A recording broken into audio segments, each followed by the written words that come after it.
Ito ang isa sa mga dahilan kung bakit nadeklarang persona non grata si Rosemar Rendon at mga kasamahan niya. Dinuro at pinagalitan ni Rendon at Rosemar ang municipal staff na nag-post ayon sa kanyang personal na observation. Panoorin natin ang video.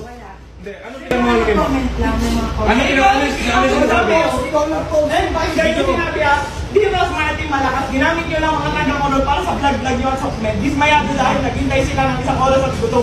At lalong ginamit yung mga staff para mag-agree sa inyo. Tapos wala kayo inabot. Nisin kong doon, nag-abot ako ng 3,000 last money ko na yung kanina. Ano ba pinagkamalan mo? Sino po ba kayo dito? Wala po, staff. Sino kayo dito? Ha? Bakit hindi ka nabigyan? Ay, hindi Pumunta kami dito para tumulong at i-promote yung gurun. Nakapagod na naman ako. Tumutulong na kami. Sino ba pinagkamalaki nito? Ha? Ba't pinapayagan ninyo yung mga ganitong staff ng munisipyo? Dapat kayo ngayon gusto nyo nabigyan. Di ba? Pumunta sila. Hindi naman daw sila nabigyan. Ayun no? Dati, ano ba mayor dito? Sino mayor dito? Tignan nyo nga, mayor, nandito po kami para tumulong. Ayun no, mga mataganda sana lang. Promote kami rito para i-promote ang turismo ng Palawan. Papasasin mo kami. Oo. Wala po na yung siguro. Oo nga, teka lang. Sino po yung mayor dito? Si Mayor Reyes po. Mayor Reyes, nananawagan po kami. At ito ang pinakamatinding dahilan kasi pinag-sorry nila ng scripted ang municipal staff na si Jocelyn Cayabyab Trinidad. Sa puntong ito sobrang pang-abuso ang ginawa nila, kaya dapat lang sa kanila ang parusa ng Province of Palawan. Ika nga deserve nila yan. Dismayado dahil naghintay sila ng isang oras at gutom at lalong ginagamit nyo mga staff para mag-assist sa inyo tapos wala kayong inabot kahit 5 duling. Kayo ba naman ang palaro ng bring ni Pustiso, hindi nyo nga hinawakan? Huwag nyo sabihin malaki pa na ubos nyo, kakapamigay kung para sa kikitain nyo. Sana, namigay na lang kayo sa daan na tuwa pa mga tao kasi sa ginawa nyo. Pinaasan nyo na ginawa nyo pang mga bata. Mga matatanda sana na lang inuna nyo. Pinahamon ko ng suntukan si Rendon na nagbubad pangit talaga. Etis kayo. Magandang hapon po. Ako po si Jocelyn C. Trinidad ng Coron, Palawan. Humihingi po ako ng tawad sa Team Malakas dahil sa ginawa kong masamang pagpo-post sa social media para po sila ay siraan dahil sa hindi po ako nakatanggap ng tulong galing kay Miss Rosemar at Team Malakas.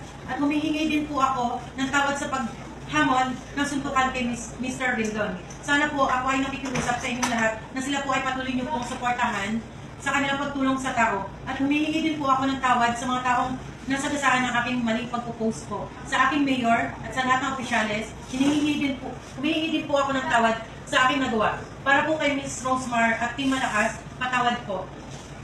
Mula sa aking puso. Sana, mabuksan niyo pa po ang inyong mabuting kalooban.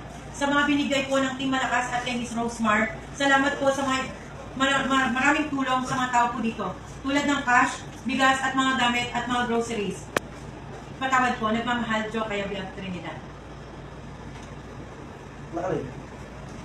Ngayon naman, panuorin natin ang session ng City Council of Palawan sa pagdeklara ng persona non grata. Sa ating mga legal minds, kung po pwede isang pa nating kaso dito dahil tinitingnan ko baka po pwede siyang kasuhan ng oral defamation or kung ano pa ho mas greater offense na po pwedeng ikaso sa kanya para pabalik-balik siya sa lalawigan ng Palawan na nililitis yung kanyang kaso po, para madala yung mga ganitong tao. And with that, muli po, ako po sumusuporta sa panukala ni Board Member Anton declaring these individuals as denouncing their acts and declaring them as persona non grata in the whole province of Palawan. In agreement, and it is with strong support that we suspend the House rules, Mr. Chair, and approve on the first and final reading a resolution declaring Rendon Labrador,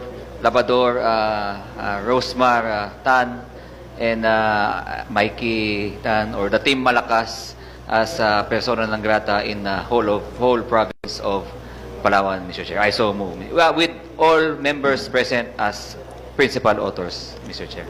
Oh, any objection?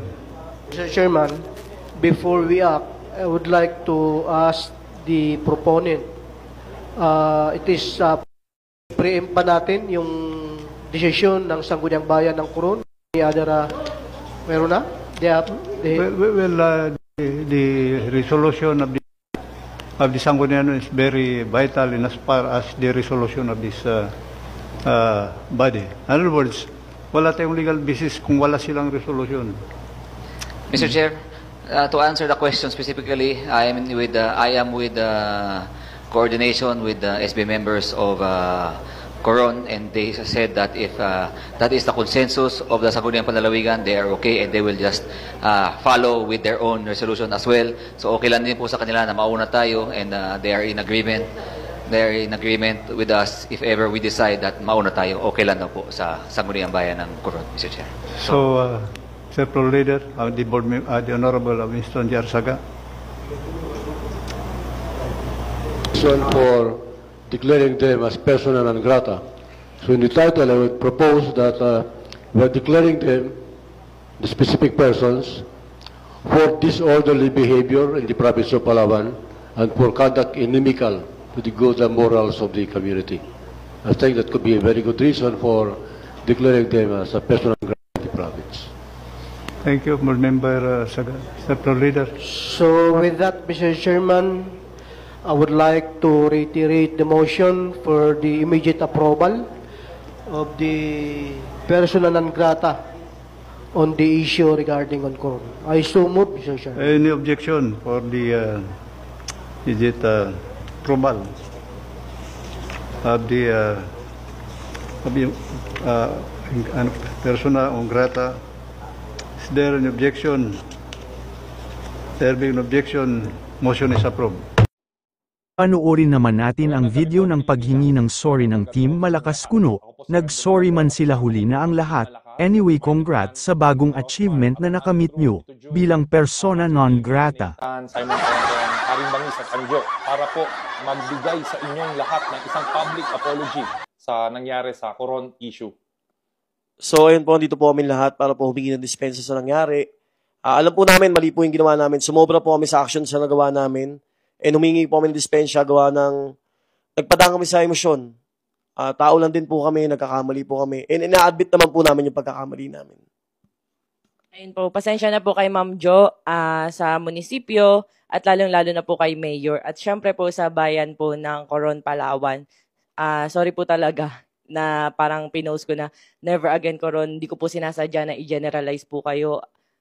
Nagpadala po ako sa bugso ng damdamin at yun po yung pinakamaling nagawa ko. And humihingi po ako ng tawad. Alam ko pong pagkakamali ko po yun. Sana po mapatawad niyo po ako.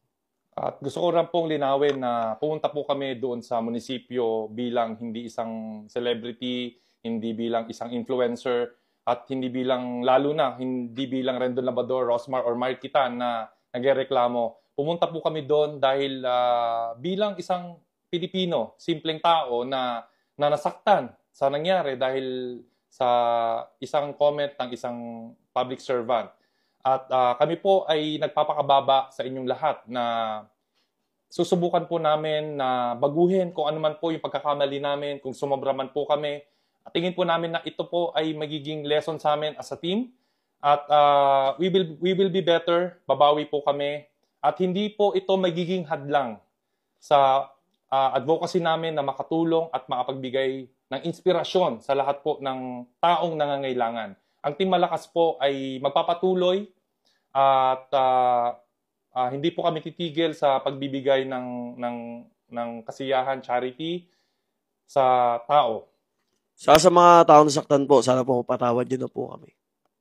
At tungkol naman po dun sa sinasabi po na gusto raw po kaming i-persona non grata sa Coron, Palawan. Ayun po, Mayor, kung tingin niyo po na yun po yung magiging patas na desisyon para sa nangyari at kung yun po yung parusa sa nagawa po namin, ayun, humihingi po talaga kami ng tawad. Pero kung tingin niyo po yun po talaga, maluwag po namin tatanggapin. Ayun po, maluwag po namin tatanggapin yung parusa niyo po na yun. Ayun, bottom line po, yun, Ma'am Jo, pasensya na kung naging ganun ang aking aksyon, kung napasobra man. At mga tao sa munisipyo, kung naramdaman nyo po na disrespect ko po kayo, at lalong-lalo na po sa mahal nating Mayor. Mayor, wala po akong masamang intensyon para kayo po ay i-disrespect. Nirespeto ko po kayo bilang leader ng Coron. At saludo po kami sa lahat po ng inyong nagawa. At sana, Mayor, kung makakarating man po sa itong video na to, ako na lang po sana ang tatanggap ng persona non grata dahil nakita ko po ang sinseridad ng mag-asawang Nathan at Rosmar sa pagtulong. Sana po ako na lang po ang bigyan ninyo ng persona non grata. At hiling ko po na sana kung ito man po ay maging matutuloy, gusto ko pong hilingin sa inyo, Mayor, na sana bigyan nyo pa po ako ng huling pagkakataon na makadalaw sa Coron dahil po napangako ko po sa aking pamilya na ipapasyal ko po sila sa Coron para makita ko po sila maging masaya. So yun, Mayor. Maraming salamat po. Pasensya na po talaga sa nagawa po namin. Humingi po kami ng tawad sa lahat po ng tao. Yun po, pasensya na po sa nagawa namin. Hayaan nyo po at babaunin po namin yun sa lahat po ng mapupuntahan namin. Lesson na po sa amin to at hindi na po mauulit. Babawi po kami. Maraming salamat po. Maraming salamat po.